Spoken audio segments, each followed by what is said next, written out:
आज का हमारा टॉपिक है इनपुट आउटपुट। तो इस वीडियो में हम आपको बताएंगे पाइथन में इनपुट ऑपरेशन और आउटपुट ऑपरेशन कैसे परफॉर्म करते हैं। तो सबसे पहले आपको ये याद रखना होगा कि इनपुट के लिए पाइथन में हम इनपुट फंक्शन यूज़ करते हैं और आउटपुट के लिए हमारे पास पाइथन में एक प्रिंट नाम का फंक्शन है। इन्हीं दोनों फंक्शन के थ्रू हम क्या करते हैं, पाइथन में इनपुट आउटपुट ऑपरेशन परफॉर्म करते हैं। लेकिन इनपुट फंक्शन के बारे में मैं आपको बताऊं, इनपुट फंक्शन हम तब यूज़ करते हैं जब हमें रन टाइम में यूज़र से वैल्यू इनपुट कराना होता है तब।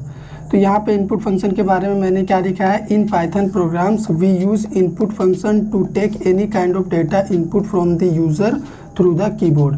अगर आप यूज़र के थ्रू कीबोर्ड से इनपुट लेना चाहते हैं पाइथन प्रोग्राम में डेटा को, तब आप यूज़ करेंगे इनपुट फंक्शन। ठीक है, तो इनपुट फंक्शन काम कैसे करता है, the input function waits for the user input and as soon as the user enter the data and press the enter key, the input function reads the data and assign it to the variable।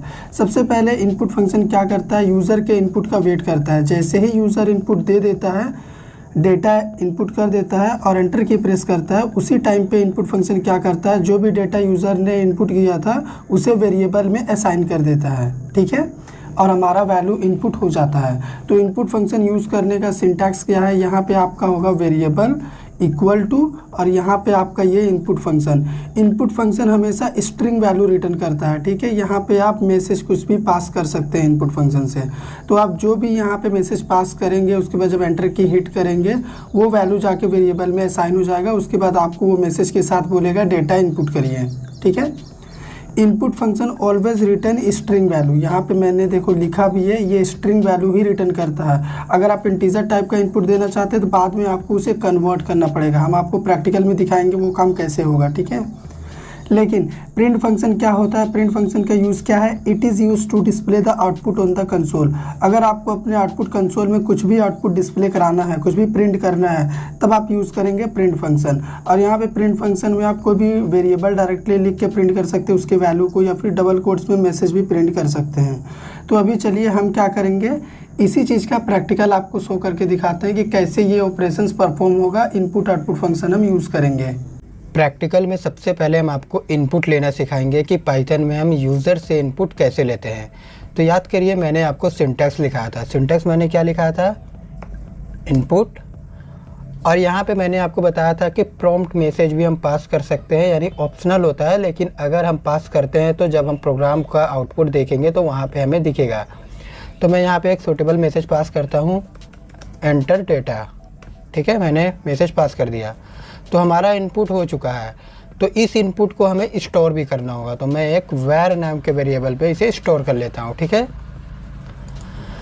अब मैं simple print function को call करता हूँ और यहाँ पे सबसे पहले तो मैं var को ही प्रिंट करता हूँ। ठीक है, Ctrl+S करता हूँ और प्रोग्राम को रन करता हूँ। तो यहाँ पे एंटर डेटा हमें एंटर करने के लिए बोल रहा है, तो मैं यहाँ 12 एंटर करता हूँ। तो यहाँ पे आप देख सकते हैं 12 प्रिंट हो चुका है। अब मैं आपको बताता हूँ, मैंने आपको क्या बोला था कि इनपुट फंक्शन हमेशा और हमेशा स्ट्रिंग वैल्यू रिटर्न करता है। तो उसको भी चेक कर लेते हैं। प्रिंट के अंदर हम टाइप फंक्शन को कॉल करेंगे और उसके अंदर var को प्रिंट करेंगे। ठीक है, Ctrl+S करता हूँ मैं, देन अगेन रन करता हूँ इसे। तो ये थोड़ा सा टाइम लेगा। यहाँ पे मैं वैल्यू इनपुट करता हूँ सपोज 100। ठीक है, तो यहाँ पे आप देख सकते हैं 100 प्रिंट हुआ है और साथ में उसका टाइप क्या प्रिंट हुआ है, str प्रिंट हुआ है। यानी हमने भले ही इंटीजर वैल्यू इनपुट लिया और उसे प्रिंट करा, लेकिन उसका टाइप क्या है, उसका टाइप str है। ये इनपुट फंक्शन हर हाल में इसका डिफ़ॉल्ट रिटर्न टाइप स्ट्रिंग होता है। तो अब हमें इंटीजर वैल्यू हमने इनपुट लिया, तो हम चाहते हैं कि यहाँ पर टाइप भी इंट ही हो। तो पाइथन में अगर हमें अपने रिक्वायरमेंट के हिसाब से अपनी वैल्यू को कस्टम करना है तो हर तरह का फंक्शन भी होता है। तो यहाँ पे हमें सिंपल इंट फंक्शन को लिखना होगा। हमने इंट फंक्शन को कॉल करा और यहाँ पे इसका ब्रेसेस क्लोज किया, Ctrl+S करता हूँ, देन अगेन प्रोग्राम को मैं रन करता हूँ।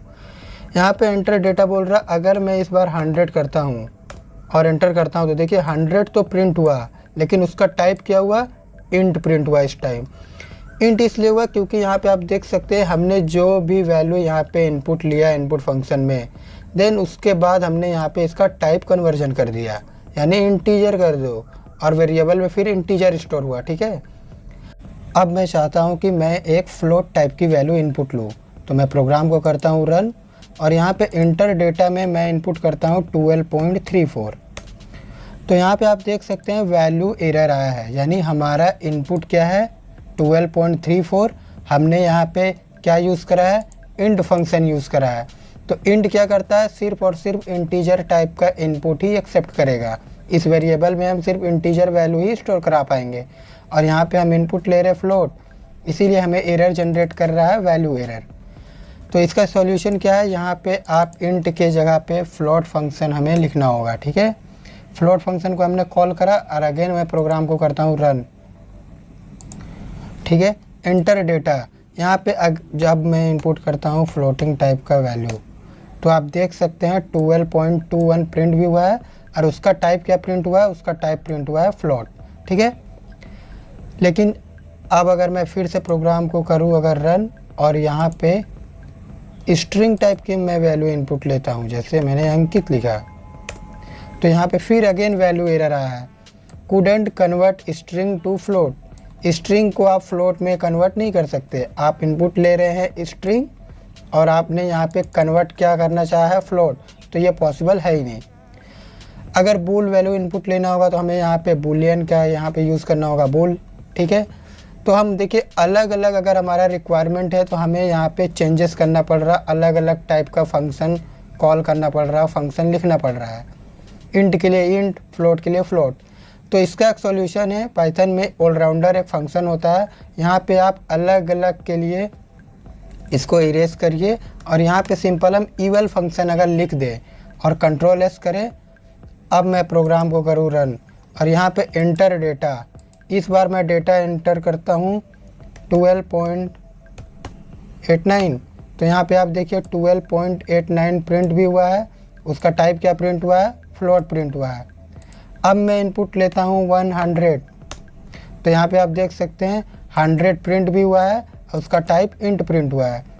यानी पिछला बार जब हमने 12.89 लिया था तो उसका टाइप अपने आप ऑटोमेटिकली फ्लोट दिखाया, देन इस टाइम जब मैंने 100 इनपुट लिया तो उसका टाइप ऑटोमेटिकली इंट शो किया, ठीक है।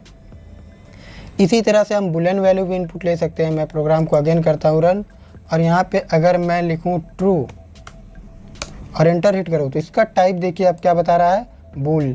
यानी इवल फंक्शन अगर हम यूज़ करते हैं तो हमें अलग अलग तरह का यहाँ पे फंक्शन लिखने का ज़रूरत नहीं है कि इंट लिखो, फ्लोट लिखो, बुलियन के लिए बूल लिखो, हम सिंपल इवल फंक्शन यूज़ करके भी कर सकते हैं, ठीक है। तो इसका सॉल्यूशन इवल फंक्शन है। मैं रेकमेंड करूँगा कि आप जब भी अलग अलग तरह के यानी कुछ भी अगर इंटीजर भी इनपुट लेना हो तो आप इवल फंक्शन का ही यूज़ करें। इंट का करेंगे तो आप सिर्फ इंटीजर टाइप की वैल्यू ही इनपुट ले पाएंगे, ठीक है। अब मैं आपको थोड़ा सा बता देता हूँ, जैसे मैं प्रिंट फंक्शन के बारे में अब मैं थोड़ा एक्सप्लेन करता हूँ आउटपुट के लिए। हालांकि हमने यहाँ पे प्रिंट फंक्शन यूज़ करा भी है, देखिए यहाँ पे हमारा वैल्यू भी प्रिंट करा रहे थे हम और उसका टाइप भी। लेकिन अब मैं कुछ एक्स्ट्रा बताता हूँ प्रिंट फंक्शन के बारे में, ठीक है। यहाँ पे जैसे मैं लिख दूँ हेलो और इसे कंट्रोल एस करके मैं प्रिंट करूँ तो हमारा मैसेज हेलो प्रिंट हो जाएगा।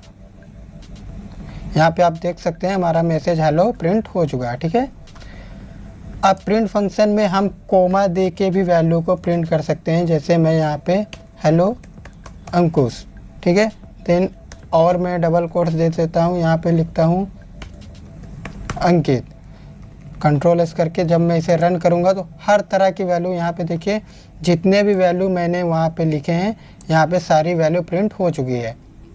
अब मैं चाहता हूँ कि जो 3 अलग अलग तरह का मैंने यहाँ पे अब देखिए कोमा से सेपरेट किया है, तो इसका डिफ़ॉल्ट नेचर क्या है, जब मैंने कोमा से सेपरेट किया तो एक स्पेस लेके प्रिंट हो रहा है तीनों वैल्यू। मैं चाहता हूँ कि स्पेस ना लेके यहाँ पे मेरा मनपसंद सेपरेटर प्रिंट हो, तो उसके लिए मैं लास्ट में एट वेरी लास्ट क्या करूँगा, यहाँ पे कोमा और सेप इक्वल जो भी आपको सेपरेटर देना है, मुझे देना है हाइफन। मैंने हाइफन दिया, कंट्रोल एस करा और इसे करता हूँ रन।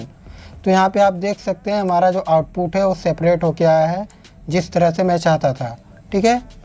तो यहाँ पे आप कोमा दे के प्रिंट फंक्शन में जितना आपका चॉइस है आप उतनी वैल्यू यहाँ पे लिख सकते हैं। अब एक और चीज़ मैं प्रिंट फंक्शन के बारे में आपको दिखा दूँ, ठीक है। यहाँ पे मैंने प्रिंट लिखा है हेलो, और अगेन मैं एक बार प्रिंट लिखता हूँ। यहाँ पे मैं लिखता हूँ वर्ल्ड, मैंने वर्ल्ड लिखा, ठीक है। कंट्रोल एस करता हूँ, प्रोग्राम को रन करता हूँ। तो इसका जो डिफ़ॉल्ट नेचर होता है प्रिंट फंक्शन का, पहला प्रिंट फंक्शन का आउटपुट प्रिंट हुआ है फर्स्ट लाइन में, सेकंड प्रिंट फंक्शन का आउटपुट प्रिंट हुआ है आप देख सकते हैं सेकंड लाइन में। लेकिन मैं चाहता हूँ हेलो वर्ल्ड एक लाइन में ही प्रिंट हो गया है। तो यहाँ पे भी एक होता है हमारा एट्रीब्यूट, आप कह लीजिए एंड इक्वल, ठीक है। यहाँ पे आपको किस तरह से एंड करना है, यानी इसका जो आउटपुट आया और जो नीचे आउटपुट है, ये जो एंड लास्ट न्यू लाइन में हो रहा था, आपको किस तरह से एंड करना है। तो मैं चाहता हूँ एक स्पेस में एंड हो, ठीक है। कंट्रोल एस करके प्रोग्राम को करता हूँ रन। तो यहाँ पे आप देख सकते हैं हेलो वर्ल्ड एक लाइन में प्रिंट हो चुका है। अगर आप चाहें तो 2-3 लाइन बाद प्रिंट हो तो आप यहाँ पे /n यूज़ कर सकते हैं, ठीक है। अब देखिएगा 2 लाइन का गैप लेके प्रिंट होगा। यहाँ पे आप देख सकते हैं 2 लाइन का स्पेस आ चुका है, ठीक है। तो ये था इनपुट और आउटपुट ऑपरेशंस हम कैसे परफॉर्म कर सकते हैं पाइथन में, यानी कैसे यूज़र से इनपुट ले सकते हैं और कैसे उसे प्रिंट कर सकते हैं। तो इस वीडियो में इतना ही। आई होप वीडियो आपको समझ में आया होगा। अगर वीडियो समझ में आया तो वीडियो को लाइक करिए, चैनल पर नया है तो सब्सक्राइब कर दीजिए। तो इस वीडियो में इतना ही, थैंक यू।